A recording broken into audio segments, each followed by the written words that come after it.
ایمان ابی طالب کا مسئلہ بیان کرنے سے پہلے چند تمہیدی باتیں بیان کرنا ضروری ہیں تاکہ اہل سنت و جماعت کا موقف اور ان کا نظریہ بالکل واضح ہو کر سامنے آئے۔ یہ بات یاد رکھیں کہ اہل سنت کا جو مزاج ہے وہ یہ ہے کہ ہم کبھی بھی اپنی زبان سے نبی پاک صلی اللہ علیہ وآلہ وسلم کے چچا ابو طالب کے حوالے سے کوئی ایسا گستاخی کا، بے ادبی کا کلمہ یا جملہ نہ تو اپنی زبان سے نکالتے ہیں اور نہ ہی اس کو روا اور جائز سمجھتے ہیں۔ نمبر 2 بات یہ کہ یہ بات یاد رکھیں کہ اہل سنت کا شروع سے یہ مزاج ہے کہ ہم نے کبھی بھی ابو طالب کے حوالے سے اس موضوع کو اپنا موضوع سخن بنا کے تقریروں میں یا جلسے جلوسوں میں یا کانفرنس کر کے اور سیمینار کر کے اس مسئلے کو اس طریقے سے ہوا نہیں دی، نہ ہی اچھالا ہے۔ باقی رہی بات اہل سنت و جماعت کے موقف کے حوالے سے، وہ انشاءاللہ میں دلائل کے ساتھ اس کی تفصیلی طور پر وضاحت کروں گا۔ سردست یہ بتانا ضروری ہے کہ اس مسئلے پر گفتگو کرنے کی ہمیں ضرورت کیوں پیش آئی۔ ہمارے اسی دور میں کئی ایسے لوگ، ایک مخصوص طبقہ ہے جنہوں نے اس موضوع کو اپنی تقریروں میں، جلسے جلوسوں میں اس کو موضوع سخن بنا کے اس میں اتنا شد و مت کے ساتھ غلو کیا ہے، یہاں تک کہ بیانات میں، تقریروں میں عدم ایمان کے قائلین کو لعنتی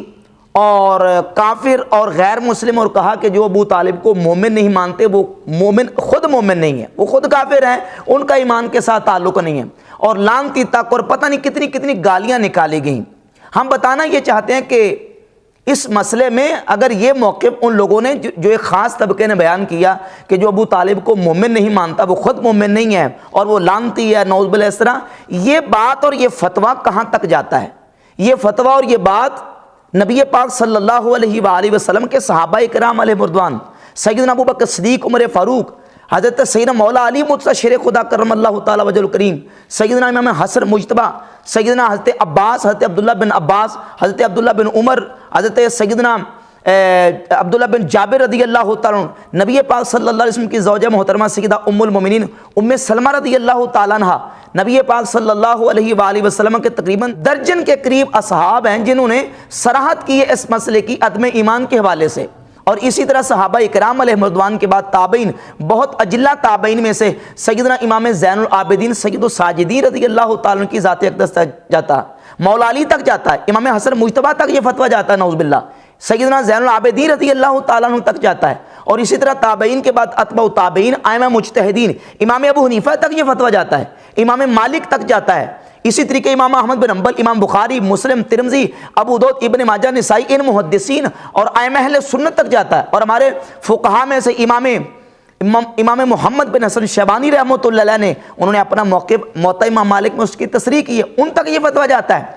اور یہ لوگ جو عدم ایمان کے قائلین کو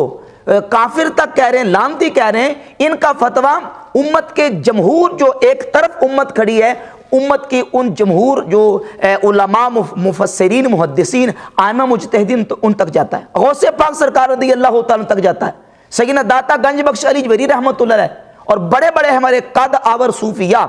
ان تک یہ فتویٰ جاتا ہے کہ یہ کہتے ہیں کہ جو ایمان نہیں مانتا وہ مومن ہی نہیں ہے، وہ خود ایمان والا نہیں ہے، وہ خود کافر ہے۔ تو نعوذ باللہ اس فتوے سے یہ امت کے جتنے افراد میں نے گنوائے، صحابہ اکرام سے لے کر تابعین، پھر تابعین سے تبع تابعین، ائمہ مجتہدین، اور ہمارے صوفیاء کروڑوں جن کے مریدین ہیں، جن کے ماننے والے ہیں، حضور سیدنا غوث پاک سرکار رضی اللہ تعالیٰ عنہ، یہ فتویٰ ان تک جاتا ہے، یہ حضور داتا صاحب رحمۃ اللہ علیہ تک فتویٰ جاتا ہے، خواجہ سلیمان توسوی رحمۃ اللہ تک فتویٰ جاتا ہے، اس کی آگے انشاءاللہ میں ساری وضاحت کروں گا۔ تو اب ہمیں مجبوری ہے کہ ہم اس مسئلے کو بیان کریں تاکہ اہل سنت و جماعت کے عقائد کو بچایا جائے، اور ہمارے سادہ لوگ جو ہیں اس طرح کے لوگوں کے نظریات سے بچ سکیں اور اپنا ایمان اور عقیدہ محفوظ رکھ سکیں۔ یہ بات یاد رکھیں کہ نبی پاک صلی اللہ تعالیٰ علیہ وآلہ وسلم کی بیسِ شریفہ کے وقت حضور علیہ الصلوۃ والسلام کے 4 چچا اس وقت حیات موجود تھے، ابو طالب، ابو لہب، حمزہ اور عباس۔ سرکار دو عالم علیہ الصلوۃ والسلام کی بعثت کے وقت یہ 4 چچا حیات موجود تھے، اور ان 4 چچاؤں میں سے حضرت سیدنا امیر حمزہ اور حضرت سیدنا عباس ابن عبد المطلب رضی اللہ تعالی عنہما کا اسلام قبول کرنا نبی پاک صلی اللہ علیہ وآلہ وسلم کی ذات اقدس کی تائید و نصرت، ایمان لا کر تائید و نصرت کرنا، اظہار اور اعلان کرنا، اور حضور علیہ الصلوۃ والسلام کے ساتھ غزوات میں شریک ہونا، اور نبی پاک علیہ الصلوۃ والسلام کے چچاؤں میں سے افضل ترین چچا قرار پانا، ہمارے پاس جو احادیث اور آثار اور اخبار آئی ہیں ان کے ذریعے بالکل واضح اور عیاں ہیں۔ جبکہ آپ کے چچا ابو طالب کے حوالے سے کوئی صحیح صریح حدیث اور روایت ایسی موجود نہیں ہے جس سے ان کا ایمان لانا اور اس کا اظہار اور اعلان کرنا ثابت ہو، جبکہ اس کے برعکس صحیح اور مستند صریح روایات نبی پاک صلی اللہ علیہ وآلہ وسلم کے ذات اقدس سے مرفوعاً اور سرکار دو عالم علیہ الصلوۃ والسلام کے صحابہ کرام علیہ رضوان سے مرفوعاً، اور ائمہ اہل بیت اطہار علیہ رضوان بالخصوص سیدنا حضرت مولا علی مرزا شیر خدا کرم اللہ تعالی وجہ الکریم سے اور دیگر ائمہ اہل بیت سے اور ائمہ مجتہدین سے جو روایات اور ان کے اقوال و ارشادات ہیں وہ بالکل صریح اور واضح اور اہل سنت جمہور کے موقف کی بالکل تائید کرتے ہیں۔ قرآن مجید فرقان حمید کے آیات کے شان نزول سے لے کر احادیث صحیحہ، اقوال صحابہ، اقوال ائمہ اہل بیت اطہار علیہ رضوان اور ائمہ مجتہدین، ائمہ اربعہ کے اقوال اور محدثین کے اقوال سے یہی بات واضح ہے کہ ان کا اسلام اور ایمان لانا اور اس کا اظہار اعلان کرنا ثابت نہیں ہے۔ قرآن مجید فرقان حمید کی آیات میں سے سورۃ القصص کی آیت نمبر 56،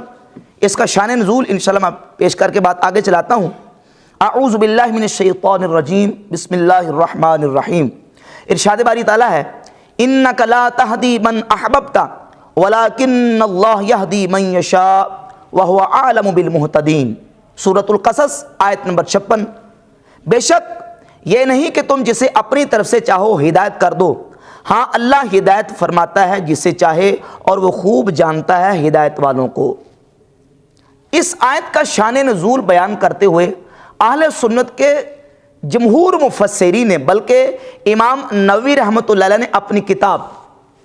صحیح مسلم کی شرح صحیح مسلم کی پہلی جلد صفحہ نمبر 41 پر یہ دو ٹوک واضح انداز میں یہ عبارت لکھی ہے۔ آپ فرماتے ہیں کہ قد اجمع المفسرون علی انہا نزلت فی ابی طالب، فرماتے ہیں کہ یہ اس بات پر مفسرین کا اتفاق اور اجماع ہے کہ یہ آیت نبی پاک علیہ السلام کے چچا ابو طالب کے بارے میں نازل ہوئی، اور اس طرح دیگر بڑے بڑے مفسرین، آپ تفسیر جلالین اٹھا کے دیکھ لیں، تفسیر معالم التنزیل اٹھا کے دیکھ لیں، تمام مفسرین نے تقریباً یہی بات لکھی کہ یہ آیت ابو طالب کے بارے میں نازل ہوئی۔ اور نہ صرف اہل سنت کے ائمہ مفسرین نے بلکہ اہل تشیع کے جو قدیم معتبر مفسرین ہیں ان میں سے علی بن ابراہیم القمی، یہ اس کی کتاب ہے تفسیر قمی، جلد نمبر 2 صفحہ نمبر 142 پر لکھتے ہیں نزلت فی ابی طالب، یہ آیت ابو طالب کے بارے میں نازل ہوئی۔ اور یہ تفسیر ہے تفسیر البرہان فی تفسیر القرآن، جلد نمبر 3 صفحہ نمبر 230 پر لکھتے ہیں علی بن ابراہیم قال نزلت فی ابی طالب، علی بن ابراہیم کہتے ہیں کہ یہ قرآن مجید کی سورۃ القصص کی آیت نمبر 56 ابو طالب کے بارے میں نازل ہوئی۔ تو قرآن مجید کی اس آیت کے شان نزول سے بھی اہل سنت کا عقیدہ واضح ہوتا ہے۔ قرآن مجید فرقان حمید کی سورہ توبہ کی آیت نمبر 113 اللہ رب العزت ارشاد فرماتا ہے، فرمایا ما کان للنبی والذین آمنوا ان یستغفروا للمشرکین ولو کانوا اولی قربی من بعد ما تبین لهم انہم اصحاب الجحیم۔ ترجمہ کنز الایمان، نبی اور ایمان والوں کو لائق نہیں کہ مشرکوں کی بخشش چاہیں اگرچہ وہ رشتہ دار ہوں، جبکہ انہیں کھل چکا کہ وہ دوزخی ہیں۔ اس آیت کا شان نزول بیان کرتے ہوئے امام بخاری رحمۃ اللہ علیہ نے اپنی صحیح میں اور امام مسلم رحمہ اللہ نے اپنی صحیح مسلم میں ایک واقعہ ذکر فرمایا۔ امام بخاری رحمۃ اللہ علیہ اپنی صحیح بخاری میں اس روایت کو نقل کرتے ہیں، 4772 نمبر روایت ہے، اور سرکار دو عالم علیہ الصلوۃ والسلام نے اس وقت ابو طالب کو کہا، اے امّے قل لا الہ الا اللہ کلمۃ احاج لک بہا عند اللہ، اے چچا کلمہ لا الہ الا اللہ پڑھ لو، میں اس کے ذریعے تمہاری اللہ کی بارگاہ میں بطور ادلال جھگڑوں گا اور تمہاری بخشش اور مغفرت اور اللہ کی بارگاہ میں تمہاری بخشش چاہوں گا اور شفاعت کروں گا۔ تو ابو جہل اور عبداللہ بن ابی امیہ اس وقت دونوں موجود تھے، اور وہ ابو طالب کو کہنے لگے اترغب عن ملت عبد المطلب، ابو طالب تو عبد المطلب کی ملت سے پھر جائے گا؟ فلم یزل رسول اللہ صلی اللہ علیہ وسلم یعرضها علیہ، رسول اللہ صلی اللہ علیہ وسلم ابو طالب کو بار بار کہتے رہے، حتیٰ کہ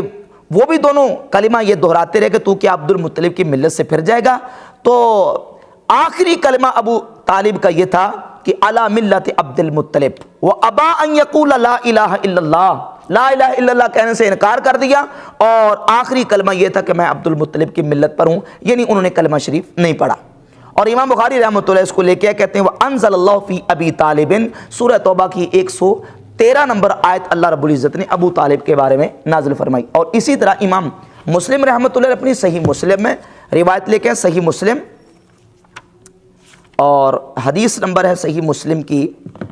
132، یہی واقعہ جو صحیح بخاری میں موجود ہے، تقریباً اس سے ملتا جلتا واقعہ جو ہے وہ صحیح مسلم کی حدیث نمبر 132 میں موجود ہے۔ تو قرآن مجید کی آیات کے شان نزول سے بھی یہ بات واضح ہوئی کہ نبی پاک صلی اللہ علیہ وآلہ وسلم کے چچا ابو طالب کا کلمہ پڑھنا صحیح حدیث سے ثابت نہیں، بلکہ اس کے برعکس روایات اور احادیث موجود ہیں۔ صحیح مسلم میں امام مسلم رحمۃ اللہ علیہ متعدد روایات لے کے آئے ہیں، میرے پاس صفحہ نمبر 109 ہے، اور روایت کا نمبر 510، 511، 512 اور 513، 514، یہ متعدد روایات امام مسلم رحمۃ اللہ لے کے، اور ان احادیث پر امام نووی رحمۃ اللہ علیہ نے یہ چیپٹر کا عنوان باندھا ہے باب و شفاعت النبی صلی اللہ علیہ وسلم لابی طالب والتخفیف عنہ بسببہ، کہ نبی کریم صلی اللہ علیہ وآلہ وسلم کا ابو طالب کے لیے شفاعت کرنا، والتخفیف عنہ بسببہ، اور نبی کریم علیہ السلام کے سبب سے ان کے عذاب میں تخفیف ہونا۔ اور یہ حدیث لے کے سیدنا عباس ابن عبد المطلب نبی پاک علیہ السلام کے چچا نے حضور علیہ السلام سے پوچھا یا رسول اللہ حل نفعت ابا طالب بشیء، حضور کیا آپ نے ابو طالب کو کچھ نفع دیا؟ فإنہ کان یحوتک ویغضب لک، حضور وہ آپ کی وجہ سے آپ کی حمایت بھی کرتے تھے اور آپ کی وجہ سے وہ غضبناک بھی ہوتے تھے۔ تو نبی پاک علیہ السلام نے فرمایا ہاں ہوا فی دحداہ من نار، وہ فرمایا کہ ہوا دحداہ من نار، وہ ٹخنوں تک آگ میں ہیں، ولولا انا لکان فی الدرک الاسفل من النار، اگر میں نہ ہوتا تو وہ نچلے ترین درجے میں ہوتے۔ تو یہ سرکار دو عالم صلی اللہ علیہ وآلہ وسلم کی صحیح حدیث متعدد کتابوں میں اہل سنت کی موجود ہے۔ اب یہ جو لوگ کہنے والے ہیں کہ جب ابو طالب کو مومن نہیں مانتا، وہ خود کافر ہے، غیر مسلم ہے، اس کا اسلام کے ساتھ کوئی تعلق نہیں ہے، یہ بتائیں کہ یہ فتویٰ کہاں تک جاتا ہے؟ یہ تو امت کی پوری ایک جماعت ایک طرف ہے اور پوری امت پر یہ فتویٰ داغنے کے مترادف ہے یہ بات۔ اور پھر خود مولا علی مرتضی شیر خدا رضی اللہ تعالیٰ عنہ سے کتب احادیث میں، متعدد کتب احادیث میں اور متعدد سندوں کے ساتھ یہ روایت موجود ہے۔ میرے پاس سنن نسائی کی حدیث نمبر 190، امام نسائی نے باب باندھا ہے باب الغسل من موارات المشرک، مشرک کو غسل دینے کے حوالے سے بیان، اور اس میں مولا علی رضی اللہ تعالیٰ عنہ سے روایت لے کے 190 مولا علی فرماتے ہیں کہ وہ انہ اتى النبی صلی اللہ علیہ وسلم، وہ نبی پاک علیہ السلام کی بارگاہ اقدس میں آئے اور آ کے عرض کی ان ابا طالب ماتا، یا رسول اللہ آپ کا چچا ابو طالب فوت ہو گیا۔ تو فرمایا اذهب فواریہ، حضور علیہ السلام نے فرمایا جاؤ انہیں دفن کر دو۔ قال انہ مات مشرکا، یہ لفظ مولا علی کے صحیح سند سے امام نسائی اور اس کی متعدد اس کے ترک موجود ہیں، انہ مات مشرکا، یا رسول اللہ وہ تو اس حالت میں فوت ہوئے ہیں، انہ مات مشرکا، قال اذهب فواریہ، تو نبی پاک علیہ السلام نے فرمایا جاؤ اور جا کے ان کو دفن کر دو۔ فلما واریتہ رجعت الیہ فقال لی اغتسل، جب میں نبی پاک علیہ السلام کی بارگاہ میں آیا تو آپ نے فرمایا کہ جا کے غسل کر لو۔ تو یہ روایت سنن نسائی میں، اور یہی روایت تقریباً ملتے جلتے مضمون کے ساتھ صحیح سنن ابی داؤد میں روایت کا نمبر ہے 3214، اور یہی روایت امام ابو داؤد طیالسی اپنی کتاب مسند ابی داؤد طیالسی کی جلد نمبر 1 صفحہ نمبر 76 اور روایت کا نمبر 122 لے کے مولا علی مرتضی شیر خدا رضی اللہ تعالیٰ عنہ کا موقع بھی بالکل احادیث کی روشنی میں واضح ہے۔ اور اسی طریقے سے احادیث کے بعد، یعنی مرفوع حدیث کے بعد صحابہ اکرام علیہ رضوان سے متعدد موقوف روایات اور آثار ان کی کتب احادیث میں موجود ہیں، اور صحابہ اکرام علیہ رضوان میں سے تقریباً اعلیٰ حضرت امام اہل سنت رحمۃ اللہ علیہ نے پوری تفصیل اپنی کتاب میں بیان کی ہے۔ تقریباً 12 کے قریب اصحاب ہیں جن سے یہ تصریح موجود ہے عدم ایمان کی۔ اس کے علاوہ صحابہ اکرام علیہ رضوان کے بعد تابعین سے بھی اس طرح کی بہت ساری جو صحیح روایت موجود ہیں، بالخصوص سر فہرست سید الساجدین امام زین العابدین رضی اللہ تعالیٰ عنہ کے حوالے سے امام مالک رحمۃ اللہ علیہ اپنی کتاب موطا امام مالک میں صفحہ نمبر 666 پہ ایک باب قائم کر کے 2 روایت لے کے ہیں، ایک مرفوع اور ایک سیدنا امام زین العابدین رضی اللہ تعالیٰ عنہ سے۔ باب کا نام ہے میراث اہل الملل، مختلف ملتوں والوں کی میراث کا بیان، اور ایک مرفوع حدیث امام زین العابدین رضی اللہ تعالیٰ عنہ سے مروی بیان کیا ہے کہ رسول کریم علیہ السلام نے فرمایا لا یرث المسلم الکافر، کوئی مسلمان کسی کافر کا وارث نہیں بنے گا، اور یہ حدیث اہل تشیع کی کتابوں میں بھی موجود ہے۔ یہ حدیث بیان کرنے کے بعد امام مالک رحمۃ اللہ علیہ اگلا جو روایت اور قول ہے وہ امام زین العابدین کا صرف ایک واسطے سے لے کے آئے ہیں، اور امام زین العابدین فرماتے ہیں انما وارث ابا طالب عقیل و طالب ولم یرثہ علی، کہ ابو طالب جب فوت ہوئے تو ان کے وارث عقیل اور ان کے بیٹے طالب بنے ہیں، علی مرتضی شیر خدا رضی اللہ تعالیٰ عنہ ان کے وارث نہیں بنے۔ یہ امام زین العابدین رضی اللہ تعالیٰ عنہ کا فرمان اور بیان موطا امام مالک میں ایک واسطے سے امام مالک رحمۃ اللہ لے کے ہے۔ اسی طرح ائمہ اربعہ میں سے، یہ تو ہے تابعین، بڑے بڑے تابعین کے اقوال موجود ہیں، ائمہ اربعہ میں سے امام مالک رحمۃ اللہ کا موقف ان کے باب سے بالکل واضح ہو گیا، اور یہ ہے امام اعظم ابو حنیفہ نعمان ابن ثابت ہمارے امام رضی اللہ تعالیٰ عنہ، جن کی کتاب الفقہ الاکبر، اس کے صفحہ نمبر 197 پہ امام اعظم ابو حنیفہ لکھتے ہیں وَأَبُو طَالِبٍ عَمُّهُ مَاتَ كَافِرًا، وَأَبُو طَالِبٍ عَمُّهُ مَاتَ كَافِرًا، یہ واضح صاف عبارت امام اعظم ابو حنیفہ رحمۃ اللہ کا موقف الفقہ الاکبر میں موجود ہے۔ اسی طرح امام احمد بن حنبل رحمۃ اللہ علیہ نے تقریباً 20 کے قریب احادیث اپنی کتاب مسند الامام احمد ابن حنبل رحمۃ اللہ علیہ میں ابو طالب کے عدم ایمان کے حوالے سے ذکر فرمائی، ان میں سے بہت ساری احادیث صحیح اور درجہ صحت کو پہنچتی ہیں، وہ روایت ان سے بھی امام ابو احمد ابن حنبل رحمۃ اللہ دیگر ائمہ کا موقع بالکل واضح ہوتا ہے۔ اگر بات کریں ہم صوفیہ کی، تو صوفیہ میں سے جو ہمارے بڑے بڑے مشائخ ہیں جن پر ہمارے اہل سنت و جماعت کا بالاتفاق اعتماد اور یقین ہے، ان میں سے حضور سیدنا شیخ عبد القادر جیلانی غوث العظم شہنشاہ بغداد رحمۃ اللہ تعالی علیہ، یہ ان کی کتاب ہے غنیۃ الطالبین۔ غنیۃ الطالبین کی جلد نمبر 2 صفحہ نمبر 49 پہ لکھتے ہیں قرآن مجید کی یہ آیت سورۃ القصص کی 56 نمبر آیت کوڈ کی انک لا تہدی من احببت ولکن اللہ یہدی من یشاء،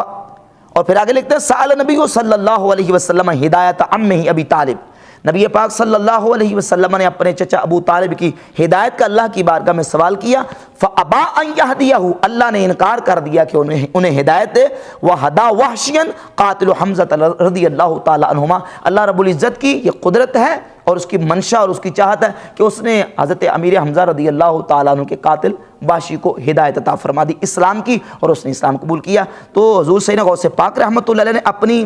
اس کتاب میں بھی، اور اس کے علاوہ آپ کی کتاب تفسیر جیلانی، مشہور تفسیر آپ کی تفسیر جیلانی، جلد نمبر 4 صفحہ نمبر 188 پہ وہی بخاری مسلم والی روایت کو ذکر فرما کے اپنا موقع بالکل واضح کیا۔ حضرت سیدنا داتا گنج بخش علی حجویری رحمۃ اللہ تعالی علیہ نے اپنی کتاب کشف المحجوب شریف، یہ میرے پاس جو نسخہ ہے یہ ایران اور پاکستان کے اشتراک سے چھپا ہے، ایران اور پاکستان نے مل کر اس کو شائع کیا، اور اس میں جو انتشارات مرکز تحقیقات فارسی ایران و پاکستان اسلام آباد، یہ نسخہ ہے، اس کا صفحہ نمبر 390 ہے۔ حضور سیدنا داتا صاحب رحمۃ اللہ اپنا موقف ابو طالب کے حوالے سے لکھتے ہیں کہ فرماتے ہیں کہ کسرا بخدائے رسانت مستدل از ابو طالب عاقل تر نباشد و دلیل از محمد مصطفیٰ صلی اللہ علیہ وسلم بزرگ تر نہ، چون جریان حکم ابو طالب بر شقاوت بود دلالت محمد صلی اللہ علیہ وسلم بیرا سود نداشت۔ یہ داتا صاحب رحمۃ اللہ نے فارسی میں لکھ کے اپنا عقیدہ واضح کر دیا، انشاءاللہ ہم اس کا اردو ترجمہ بھی جو نا وہ سکین کی صورت میں دکھا دیں گے، جس سے حضور سیدنا داتا صاحب رحمۃ اللہ کا موقع بالکل واضح ہو جائے گا۔ اس کے علاوہ بڑے بڑے ائمہ مسلمین میں سے ہمارے اہل سنت و جماعت کے جو صوفیہ، ان میں سے سیدنا چشتیوں کے بہت بڑے امام سیدنا نظام الدین اولیاء رحمۃ اللہ تعالی علیہ، ان کے یہ ملفوظات ہیں۔ فوائد الفواد شریف، اس کا صفحہ نمبر 135 ہے۔ حضور محبوب الہی نظام الدین اولیاء رحمۃ اللہ تعالی علیہ لکھتے ہیں، فرماتے از اینجا حکایت ابو طالب در افتاد و فرمود کہ اونچوں رنجور شد مصطفیٰ صلی اللہ علیہ وسلم نزدیک او رفت، کہ جب ابو طالب بیمار ہوئے تو نبی کریم علیہ السلام ان کے قریب گئے، وگفت اور کہا تو یک بار بوحدانیت حق اقرار کن، کہ اے چچا ایک مرتبہ وحدانیت خداوندی کا اقرار کر، خواہ بزبان و خواہ بصدق دل، چاہے زبان سے چاہے صدق کے دل سے، تا بمن بخدا حجت گویم کہ الہی او ایمان ابردا، تاکہ میں اللہ کی بارگاہ میں یہ حجت قائم کر سکوں کہ یا اللہ وہ ایمان لے آئے تھے ہر چند کے رسول صلی اللہ علیہ وسلم ایمانہ بگفت ہیچ اثر نہ کر، ہر چند کے رسول اللہ صلی اللہ علیہ وسلم نے بار بار کہا لیکن کوئی اثر نہ ہوا، ہم چنا بر کفر بمرد، کہتے ہیں کہ اسی حالت میں وہ فوت ہو گئے، نبی پاک صلی اللہ علیہ وسلم کی ذات اقدس پر ایمان لا کے کلمہ پڑھ کے اظہار و اعلان نہیں کیا۔ یہ حضرت محبوب الہی نظام الدین اولیاء رحمۃ اللہ کا موقف بھی واضح ہو گیا۔ حضرت خواجہ سلیمان توسوی رحمۃ اللہ علیہ کی یہ ان کے ملفوظات ہیں نافع السالکین، حضرت خواجہ سلیمان توسوی رحمۃ اللہ علیہ کے، اس کا صفحہ نمبر 151 ہے۔ خواجہ صاحب رحمۃ اللہ علیہ نے یہی بات اپنا موقف جو دتا صاحب جو غوث پاک سرکار رضی اللہ تعالیٰ نے بیان کیا ہے، وہ بیان کیا کہ رسول خدا صلی اللہ علیہ وسلم بسیار سعی نمود کہ ام من ابی طالب ایمان آرد، بار بار حضور علیہ السلام نے کوشش کی کہ آپ کے چچا ابو طالب ایمان لے آئیں، لیکن ابو طالب ایمان نہیں لائے، اور نبی پاک علیہ الصلوۃ والسلام نے ان کو کہا کہ درگوش من بگو کہ تو پیغمبر حق اس، ایک مرتبہ میرے کان میں یہ کہہ دو کہ تم پیغمبر حق ہو، اور فرمایا نبی پاک علیہ السلام نے فرمایا کہ میں قیامت کے دن تمہاری شفاعت کروں، لیکن کہتے کہ ابو طالب نے نبی پاک علیہ الصلوۃ والسلام پر ایمان لا کے حضور کے کلمہ پڑھ کے اظہار و اعلان نہیں کیا۔ یہ حضرت خواجہ سلیمان توسوی رحمۃ اللہ علیہ نے اپنا موقف بھی بالکل واضح کر کے لکھ دیا ہے۔ یہ ہے تاجدار گولڑا حضرت پیر مہر علی شاہ صاحب اپنی کتاب تحقیق الحق فی کلمت الحق کے صفحہ نمبر 153 پر لکھتے ہیں کہ اسامی امام و امات، نبی پاک صلی اللہ علیہ وسلم کے چچاؤں اور حضور علیہ السلام کی پھوپھیوں کے نام لکھتے ہیں۔ حضرت صلی اللہ علیہ وسلم کے چچا اور پھوپھیاں حارث، قسم، زبیر، حمزہ، عباس، ابو طالب، عبد القعبہ اور حجل، درار، غیداق، ابو لہب، صفیہ، عاتقہ، عروی، ام حکیم، برہ اور امیمہ۔ اس جماعت میں سے حضرت عباس و حمزہ و حضرت صفیہ رضوان اللہ علیہم اجمعین و علیہن ایمان لائے، یعنی پورے چچاؤں اور پھوپھیوں میں سے صرف 3 کے نام لے کہتے ہیں، حضرت حمزہ، حضرت عباس اور حضرت صفیہ رضی اللہ تعالی عنہم اجمعین۔ تو یہ پیر مہر علی شاہ صاحب کا موقع بھی، اور یہ ہے کتاب سبع سنابل صوفیہ میں سے حضرت میر عبد الواحد بلگرامی رحمۃ اللہ اپنی کتاب سبع سنابل کے صفحہ نمبر 90 پر یہ اردو ترجمے کے ساتھ مکتبہ حامد اینڈ کمپنی سے چھپی ہے، اس پر بھی ان کا موقف موجود ہے۔ اور اس کے علاوہ حضرت امام احمد رضا خان بریلوی رحمۃ اللہ علیہ نے اس پر مستقل پوری کتاب لکھی ہے۔ اعلیٰ عظیم البرکت رحمۃ اللہ علیہ نے شرح المطالب فی باس ایمان ابی طالب، اور اس کتاب میں آپ نے تمام شبہات اور تمام اشکالات کے پورے مفصل اور مدلل جواب دے کے تقریباً 150 کے قریب حوالہ جات پیش کیے ہیں کہ جمہور امت کا یہی موقف ہے۔ ان میں سے میں آپ کے سامنے چند حوالہ جات بتانا چاہتا ہوں کہ نبی پاک صلی اللہ علیہ وآلہ وسلم کے تقریباً 12 کے قریب صحابہ، پھر تابعین، پھر ائمہ مجتہدین، پھر فقہا، مفسرین، محدثین، اتنی لمبی فہرست اور تفصیل کے ساتھ اعلیٰ رحمۃ اللہ نے حوالہ جات بیان کر کے یہ بات واضح کی ہے کہ اہل سنت جمہور کا موقف جو ہے وہ ایمان ابی طالب کا نہیں ہے بلکہ عدم ایمان کا ہے۔ اور یہ کتاب شرح المطالب چھپی ہے، اور اس کے آخر میں میں چند علماء کے نام بھی ذکر کروں گا جن میں سے اس کتاب کی تصدیق کرنے میں اہل سنت کے بڑے بڑے علماء کے جیت ایک بہت بڑے استاد حضرت محدث لاہوری سیدنا ابو البرکات سید احمد رحمۃ اللہ تعالی کی تصدیق ان الفاظ کے ساتھ موجود ہے۔ سید ابو البرکات شاہ صاحب رحمۃ اللہ لکھتے ہیں، اعلیٰ حضرت عظیم البرکت فاضل بریلوی رحمۃ اللہ کا رسالہ مبارک مسمى شرح المطالب فی بحث ابی طالب دلائل و براہین سے مملو ہے۔ جو کچھ اعلیٰ حضرت رحمۃ اللہ علیہ نے تحقیق فرمائی ہے وہی حق ہے۔ تو یہ آپ ان کی تصدیق بھی موجود، اور اس میں بڑے بڑے متعدد علماء کے اس میں جو ہے نا وہ تصدیقات اس کتاب میں موجود ہیں۔ تو بحمد تعالیٰ یہ دلائل کے ساتھ ہمارا اہل سنت و جماعت کا موقف جو بالکل واضح۔ اس سلسلے میں ائمہ اہل بیت کے حوالے اپنی کتابوں سے تو پیش کر چکا ہوں، میں اہل تشیع کی کتابوں سے بھی یہ حوالے پیش کر کے بتانا چاہتا ہوں کہ یہ لوگ جو حد اعتدال سے ہٹے ہوئے ہیں، ان کے فتوے اور ان کی جو باتیں ہیں وہ کہاں تک پہنچتی ہیں۔ یہ اہل تشیع کی موت پر کتاب ہے کشف الغمہ فی معرفت الائمہ، علامہ اربلی کی جلد نمبر 1 کے صفحہ نمبر 355 پر مولا کائنات علی مرتضی شیر خدا کرم اللہ تعالی وجہ الکریم کا وہ بیان جو نبی پاک صلی اللہ علیہ وآلہ وسلم کی بارگاہ اقدس میں انہوں نے دیا، سیدہ کائنات فاطمہ الزہرا رضی اللہ تعالیٰ عنہ کا جو رشتہ مانگتے وقت عرض کی، یا رسول اللہ فداک ابی و امی انک لتعلم انک اخذتنی من امک ابی طالب و من فاطمہ بنت اسد وانا صبی لا عقل لی، یا رسول اللہ آپ جانتے ہیں میرے ماں باپ آپ پر قربان ہو جائیں، حضور آپ نے اپنے چچا اور اپنی چچی سے مجھے لیا، اس وقت میں بچہ تھا، فغزیتنی بغذائک آپ نے مجھے اپنی غذا کھلائی، وادبتنی بادبک آپ نے مجھے اپنا ادب سکھایا، فکنت لی افضل من ابی طالب ومن فاطمہ بنت اسد فی البر والشفقت، حضور آپ مجھے اپنے چچا ابو طالب اور اپنی چچی فاطمہ سے زیادہ شفقت اور نیکی کے اعتبار سے افضل ہیں، وان اللہ تعالی ہدانی بک وعلی یدیک اللہ نے مجھے آپ کی وجہ سے آپ کے ہاتھوں پر ہدایت دی، واستنقذنی مما کان علیہ آبائی واعمامی اور اللہ نے مجھے بچا لیا اس سے جس پر میرے آباء و اجداد اور میرے چچا تھے، من الحیرۃ والشرک۔ یہ حوالہ میں الزامی طور پہ پیش کرنے لگا ہوں کہ جو لوگ حد اعتدال سے بڑھ کر اہل سنت و جماعت کے بڑے بڑے ائمہ اور صحابہ اکرام اور ائمہ اہل بیت پر فتوے داغتے ہیں، وہ ذرا سوچیں کہ یہ فتویٰ کہاں تک جا رہا ہے۔ یہ فتویٰ مولا علی تک جا رہا ہے ان کی کتابوں کی روشنی میں، کہ مولا علی خود کیا بیان کر رہے ہیں کہ وستنقذنی اللہ نے مجھے بچا لیا مما کان علیہ آبائی و اعمامی من الحیرۃ والشرک، جس پر میرے آبا اور میرے چچا تھے گمراہی اور شرک سے۔ یہ حوالہ اہل تشیع کی کتاب سے ہے، اور اسی طرح سیدنا امام حسن مجتبیٰ رضی اللہ تعالیٰ عنہ کے حوالے سے ان کا موقف، اہل تشیع کے بہت بڑے امام اور عالم ہیں حدیث کے ابو الحسن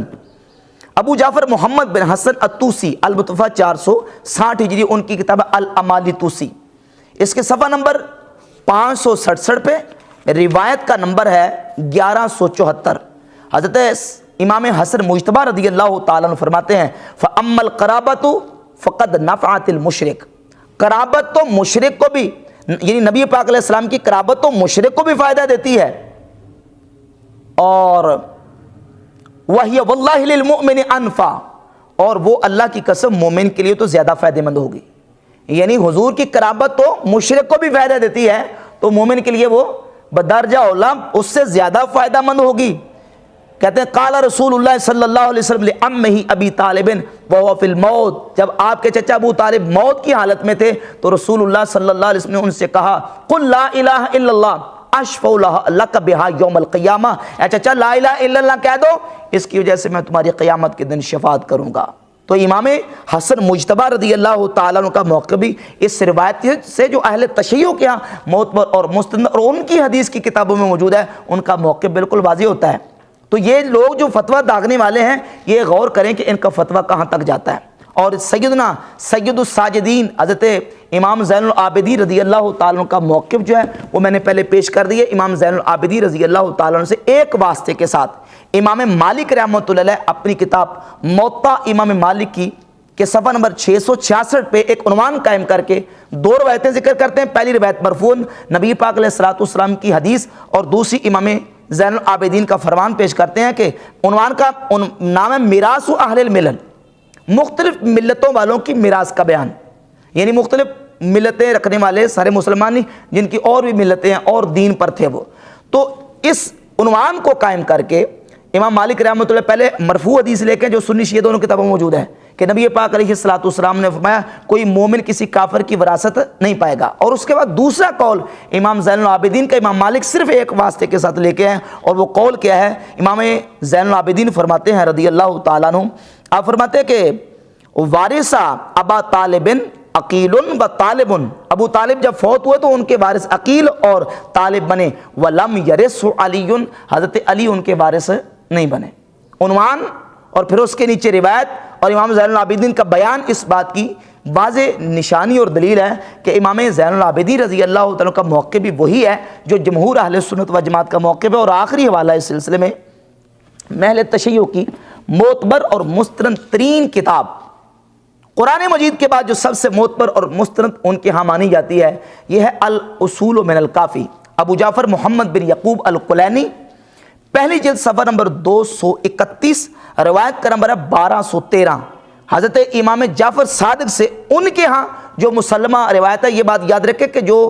الزام الخصم بما ہوا قائلوں کے تحت کسی خصم کی اور کسی مد مقابل کی کتاب سے حوالہ دیا جاتا ہے، اس حوالے کا بیان ہی اس کے لفظ کا ماننا ضروری نہیں ہوتا، یہ صرف آئینہ دکھانا مقصود ہوتا ہے اور مد مقابل کو الزام دینا مقصود ہوتا ہے کہ یہ دیکھو تمہاری کتاب میں یہ کچھ لکھا ہوا ہے اور تم اس کے مطابق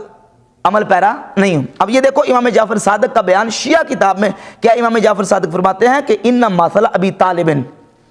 مثل اصحاب الکہف اسر الایمان و اظہر الشرک، کہ ابو طالب کی مثال اصحاب کہف کی طرح ہے، اسر الایمان و اظہر الشرک، ایمان کو چھپایا ہے اور شرک کو ظاہر کیا ہے، انہوں نے ایمان کو چھپایا اور شرک کو ظاہر کیا، یہ امام جعفر صادق کا بیان ہے۔ تو مولا علی کا حوالہ کشف الغمہ پہلی جلد صفحہ 355 سے، اسی طریقے سے امام حسن مجتبیٰ کا حوالہ امالی طوسی سے، اور اسی طرح سیدنا حضرت امام زین العابدین رضی اللہ تعالیٰ کا حوالہ میں نے موطا امام مالک سے پیش کیا، اور امام جعفر صادق رضی اللہ تعالیٰ کا حوالہ میں نے